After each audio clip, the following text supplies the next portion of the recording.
আলাইকুম। আশা করছি সবাই ভালো আছো। তো আমরা ফিজিক্স শর্টকাট ক্লাসের আজকে হচ্ছে পর্ব নাম্বার 6। তোমাদের হচ্ছে দেখাবো কিছু ইম্পর্ট্যান্ট আরও কিছু এমসিকিউ শর্টকাট।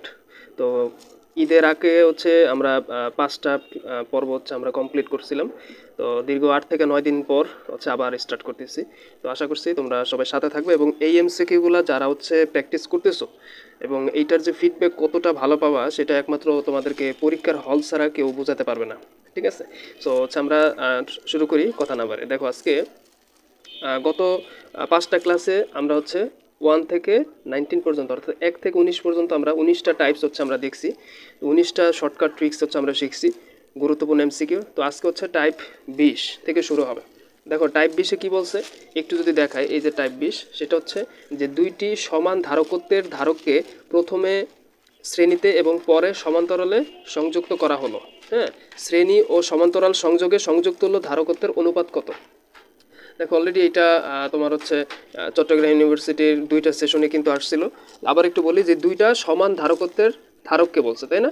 এবং প্রথমে কি সে করছে, যুক্ত শ্রেণীতে এবং পরে সমান্তরালে করা হয়েছে শ্রেণী ও সমান্তর সংযোগস্থলে ধারকত্বের অনুপাত, অর্থাৎ তারা জানতে চাইছে হচ্ছে সিএস ইস টু তোমার হচ্ছে সিপি। ঠিক আছে, এইটার অনুপাতটা কত হবে সেটা তারা জানতে চাচ্ছে।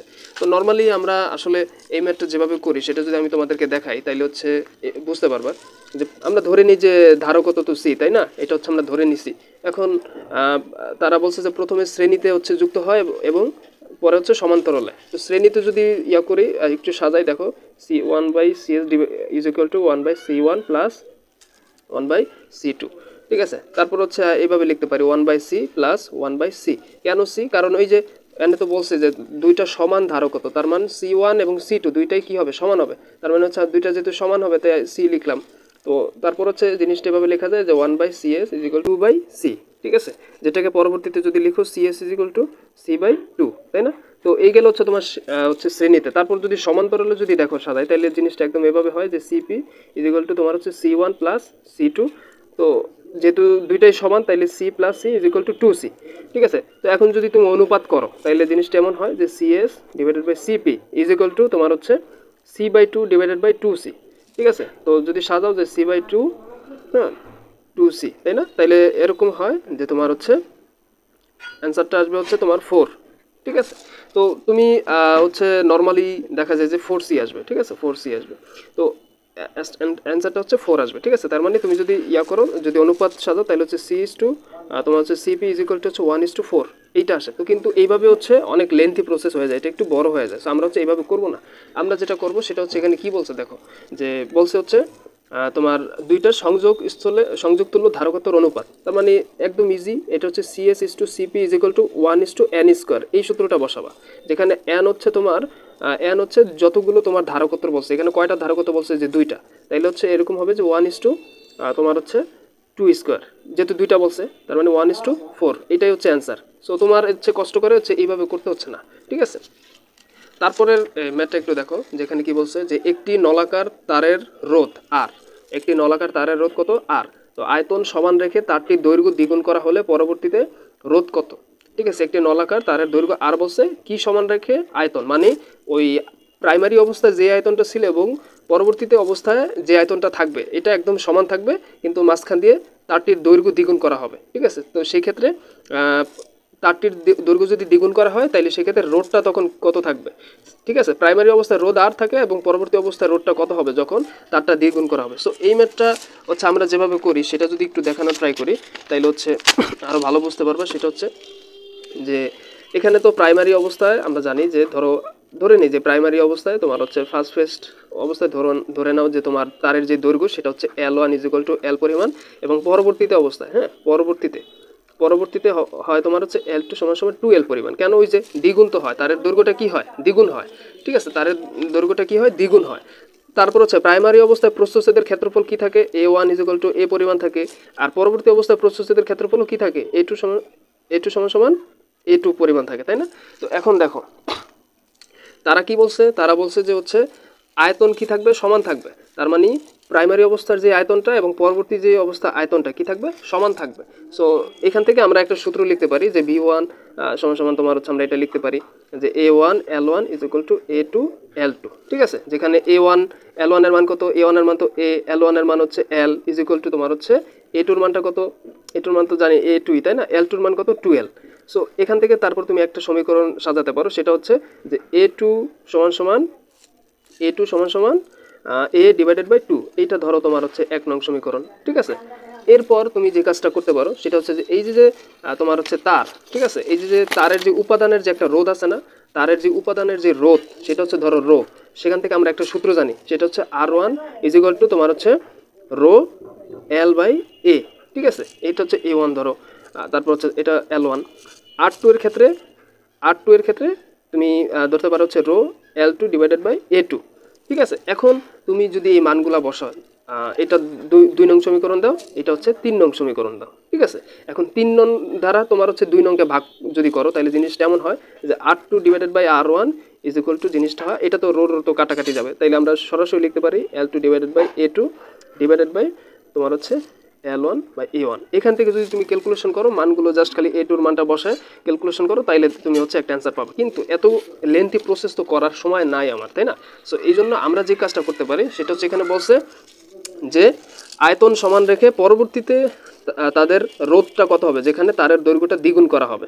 তো সেক্ষেত্রে প্রাইমারি অবস্থায় তো আমরা জানি যে R1 কি পরিমাণ আছে, আর পরিমাণ আছে, এই যে নলাকার তারের দৈর্ঘ্য রোধ আছে R, সো আমরা নির্ণয় করবো হচ্ছে R2। So R2 is equal to তোমার হচ্ছে N স্কোয়ার ইন্টু R, ঠিক আছে, যেখানে N এর মানটা কত, N এর মানটা হচ্ছে ওই যে দৈর্ঘ্যের গুণটা, মানে কত গুণ বলছে, যেটা 100 গুণ বললে 100, 200 গুণ বললে 200, সেখানে দ্বিগুণ বলছে, so 2 square into R, so answer হবে হচ্ছে 4R, ঠিক আছে।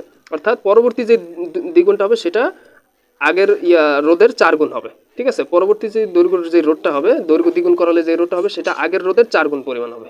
এই হলো তোমার এই এমসিকিউ শর্টকাট ট্রিক। সো তোমাকে কষ্ট করে হচ্ছে এত তোমার হচ্ছে ভেঙে ভেঙে করে পরীক্ষার হলে তোমাকে করতে হবে না। এরপরের হচ্ছে 22 নাম্বার যে ট্রিক্সটা আছে সেটা একটু যদি খেয়াল করো, যদি তড়িৎ প্রবাহের সমীকরণ I ইজ ইকুয়াল টু তোমার 20 সাইন 628t হয়, তাহলে হচ্ছে তড়িতের কম্পাঙ্ক কত, যেটা ঢাকা ইউনিভার্সিটির 15-16 সেশনে আসছে। সো এই ম্যাথটা হচ্ছে তোমরা যেভাবে করো, এখানে কি দেওয়া আছে দেখো তো, তড়িৎ প্রবাহের সমীকরণ দেওয়া আছে কি, এটি একটু লিখে এখানে যে IT ইজ ইকুয়াল টু সমান সমান 20 সাইন 628t, তাই না। তো তুমি, আমরা তো একটা সূত্র জানি, সেটা হলো, এটা হলো তোমার প্রদত্ত যে সমীকরণটা, মানে প্রশ্নের ভিতরে যে সমীকরণটা দেওয়া আছে, এবং সাধারণ সমীকরণ যেটি স্ট্যান্ডার্ড সমীকরণ, সেটা তো আমরা জানি যে তড়িৎ প্রবাহের সমীকরণটা আমরা তো জানি যে I ইজ ইকুয়াল টু সমান সমান I নট, ঠিক আছে, তোমার হচ্ছে সাইন ওমেগা টি। যে এখন তুমি যদি এই সমীকরণটার সাথে এটা যদি কম্পেয়ার করো, তাহলে এখানে ওমেগার মানটা কত বলো তো, এই যে 628 না, তার মানে আমরা লিখতে পারি না যে ওমেগা ইজ ইকুয়াল টু 628। তো এখানে ওমেগা হচ্ছে আমরা একটা সূত্র জানি যে 2πn, ঠিক আছে, 628, ঠিক আছে। তো তারপর দেখো এখানে তুমি কি নির্ণয় করতে বলছে, তড়িতের, এই যে তড়িতের কম্পাঙ্ক কত, ঠিক আছে। সো এখানে কম্পাঙ্ক n, তো n is equal to 628 divided by 2π। So তুমি এখানে যদি ক্যালকুলেশন করো, তাহলে এখানে 100 হার্টজ অ্যান্সার আসবে। সো দেখো এই যে সমীকরণ বসায় এত কিছু করার দরকার নেই, তুমি ডাইরেক্ট এখান থেকে স্টার্ট করবা, ঠিক আছে।